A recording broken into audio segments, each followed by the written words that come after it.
আপনারা যারা আমির খানের একটা বিখ্যাত মুভি আছে হয়তো দেখেছেন, রঙ্গে বাসন্তী, দ্য কালার অফ স্প্রিং, এবং মুভিটা শুরু হয় যেখান থেকে আপনাদের মনে থাকার কথা, সু একজন জার্নালিস্ট, অ্যাসপায়ারিং জার্নালিস্ট, সে তার একটা অ্যাসাইনমেন্ট নিয়ে ভারতবর্ষে আসবে এবং তার দাদা অথবা নানা সাম্বডি এখানে সিভিল সার্ভেন্ট ছিলেন এবং তার একটা প্রিজন ডায়েরি ছিল।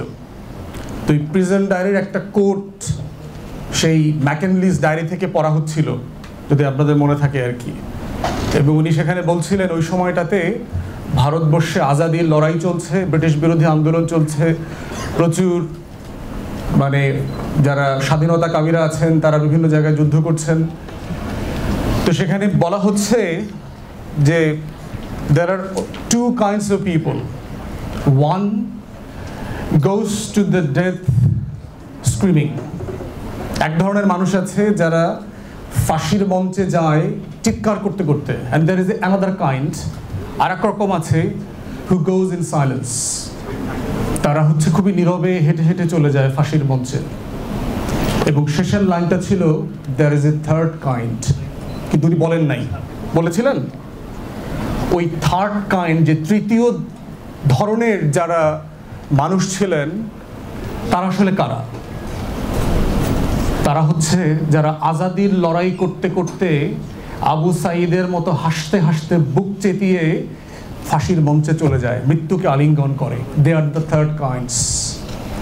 এবং আমাদের যারা 1400 শহীদ, এরা হচ্ছে ওই তৃতীয় ধারার নতুন বীর, যারা আজাদির লড়াইকে নতুন করে আবার মঞ্চস্থ করেছে 2024 সালে, এবং তারা হচ্ছে আমাদের রঙ্গে বাসন্তী। They are the colour of our own monsoon spring. So আজকে যখন আমি জুলাইকে ফিরে দেখি, আমি যখন তরুণদেরকে দেখি, আমার শহীদদেরকে দেখি, তারা হিস্ট্রির সাথে কিভাবে ডটগুলোকে কানেক্ট করে, এবং সেই কানেক্টিং ডটসগুলোই হচ্ছে কম্বিনেশনের যোগফলের নাম হচ্ছে আজাদি, স্বাধীনতা। এবং আপনাদের মনে থাকার কথা, আপনাদের লড়াইতেও দেখবেন চট্টগ্রামের একটা মেয়ে পুলিশকে বলছে, আজাদি বোঝেন? আজাদি না কোটায় চাকরি পাইছেন? দেখেছেন? একটা ভেরি ইয়াং আপনাদের মতো যোদ্ধা, সে বলেছে। তাহলে চিন্তা করেন যে রঙ্গে বাসন্তের সেই হিরোরা যেদিন হাসতে হাসতে গ্যালোতে চলে যাচ্ছিল, আমার আবু সাঈদরা যেদিন বুক চেতায় স্প্রিন্টারের সামনে দাঁড়িয়েছিল, আমার মুগ্ধ যেদিন পানি বেচতে বেচতে দিতে দিতে জীবন দিয়ে দিয়েছিল, ওই মেয়েটাও কিন্তু ঠিক একইভাবে আজাদির লড়াই করে গেছে। কারণ সবার মধ্যে এই যে আজাদির চেতনা, প্রেরণা, so strong to become free. Alex হেইলির একটা বিখ্যাত মানে নোভেল বলেন অথবা এটা পরে মুভিও হয়েছে, দি রুটস, শেকড়। যারা মুভি দেখবেন, দেখতে পারেন, অথবা যারা বই পড়তে পারেন, সেই রুটসের ক্যারেক্টারটা দেখেন, যে আপনার জাহাজের নিচতলায় সেই কালো কৃষ্ণাঙ্গ মানুষগুলোকে আফ্রিকা থেকে জাল বেঁধে ধরে নিয়ে আসতো। আপনারা যদি হিস্ট্রি পড়েন, the French colonialism, European colonialism in African countries, it was so brutal. British was also brutal here, no doubt, কিন্তু ওটা ব্রুটালিটিকে সবভাবে ছাড়িয়ে ফেলেছে। জাল দিয়ে, কারেন্ট জাল দিয়ে যেভাবে আমরা মাছ ধরি, ঠিক এইভাবে নদীর পাড়ে, সাগরের পাড়ে গিয়ে ইউরোপিয়ানরা গিয়ে জাল পেতে রাখতো মানুষ ধরার জন্য। বাচ্চা, ইয়াং ছেলেমেয়েরা যারা খেলতে যাইতো অথবা নদীতে গোসল করতে যাইতো, সাঁতার কাটতে যাইতো, জাল দিয়ে ওদেরকে ধরে এরপর নৌকা করে শিপে নিয়ে যেত, এবং শিপের নিচের ডেকে ওদের হাত পাগুলোকে শিকল দিয়ে বেঁধে রাখতো। এরপরে আমেরিকার বড় বড় বিগ সিটিসে, ইউরোপের বড় বড় টাউনগুলোতে ওদেরকে স্লেভ মার্কেটে মানে এক্সিবিট করা হইতো। এবং যারা স্লেভ ওনার ছিলেন তারা এসে এসে দেখতেন, ওর হাত দেখতেন, পা দেখতেন, দাঁত দেখতেন। গরুর হাটে গিয়ে যেভাবে মানুষ দেখে না, গরুর হাটে গিয়ে আমরা গরু দেখি না, ঠিক সেইভাবে তারা মানুষকে কেনাবেচা করতো। তো সেইখান থেকে যে কিন্তাকুণ্ডে যে ছিল তার যে হিরোইক ক্যারেক্টার, তার প্রত্যেক দিনের একটা আজাদির লড়াই ছিল। সে তার ওই গ্রামটাতে ফিরে যেতে চায়, আফ্রিকাতে। তো সেই আজাদির লড়াইটাই হচ্ছে জুলাইয়ের সবচেয়ে বড় লড়াই। এবং এই আজাদির লড়াইটা হচ্ছে একদিনের না, 36 দিনের না, এরপরের যে 10 মাস চলে গেছে, 11 মাস চলে গেছে, তারও প্রত্যেকটা দিন হচ্ছে আজাদির লড়াই। এবং এই লড়াইটা যদি আপনারা না করে থাকেন, আপনাদের 36 দিনটাকে আপনারা ব্যর্থ করবার জন্য লড়াই করছেন। অতএব ওই 36 দিনের ট্যাগকে কি আপনারা সফল রাখবেন, ফাংশনাল করবেন, হিস্টোরিক মনুমেন্টটাকে আবার জাগিয়ে তুলবেন, না ওই 36 দিনটাকে আবর্জনায় ফেলে দেবেন? সেটা ডিপেন্ড করছে আপনার আজকের, কালকের, আগামী দিনের প্রত্যেক দিনটাকে আপনি 36 দিনের মতো করে উদযাপন করছে কিনা। সেটার জন্যই জুলাই সনদ, এবং সেটা বাস্তবায়ন নিয়ে হচ্ছে আমাদের নেক্সট বাংলাদেশ গড়বার লড়াই। সবাইকে ধন্যবাদ। সালাম আলাইকুম।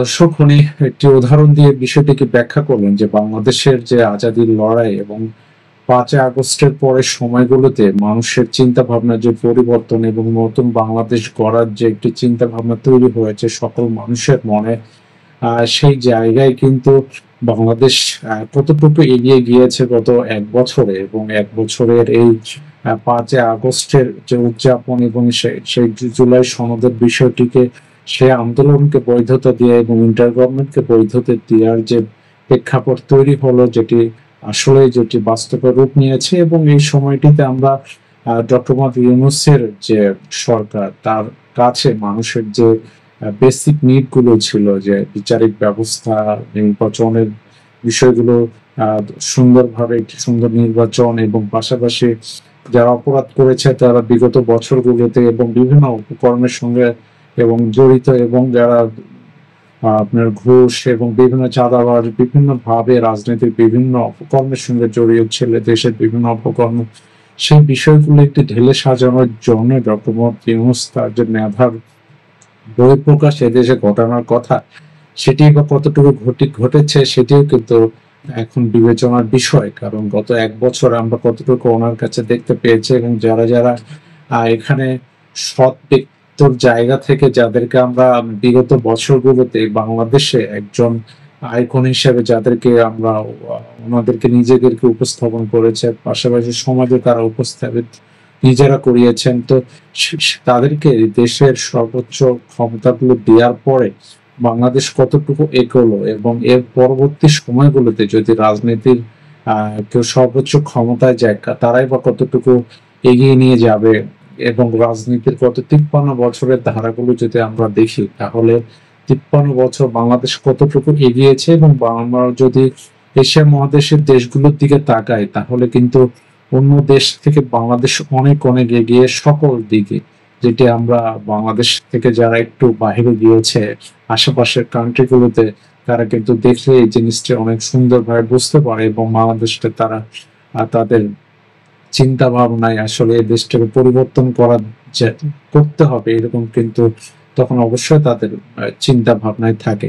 তো সেই জায়গায় আমরা বলবো যে ডক্টর মোহাম্মদ ইউনূস তার জায়গা থেকে যে পরিকল্পনা, যে উপদেষ্টাগুলোর মাধ্যমে যে পরিবর্তনগুলো নিয়ে আসার কথা ছিল, সেটি কতটুকু নিয়ে আসতে পেরেছেন, এটাও কিন্তু এখন আলোচনা, এবং বিভিন্ন ভাবে এই বিষয়গুলো বিভিন্ন ব্যক্তিবর্গ কথা বলছেন, এবং সোশ্যাল মিডিয়া বিশেষ করে যারা কথা বলেন তারা কিন্তু বিভিন্ন নেগেটিভ পজিটিভ এবং আপনার ভালো মন্দ এই বিষয়গুলো নিয়ে কিন্তু ডক্টর মোহাম্মদ ইউনূসের সরকার নিয়ে এখন কথা বলতেছে, এবং এই বলার জায়গা থেকে তাদের ভুলগুলো শুধরে নেওয়ার যে জিনিসগুলো, এটি অবশ্যই ডক্টর ইউনূসের করা উচিত, এবং ভবিষ্যতের দিনগুলোতে একটি দেশকে ভালো অবস্থায় নিয়ে যাওয়া উচিত।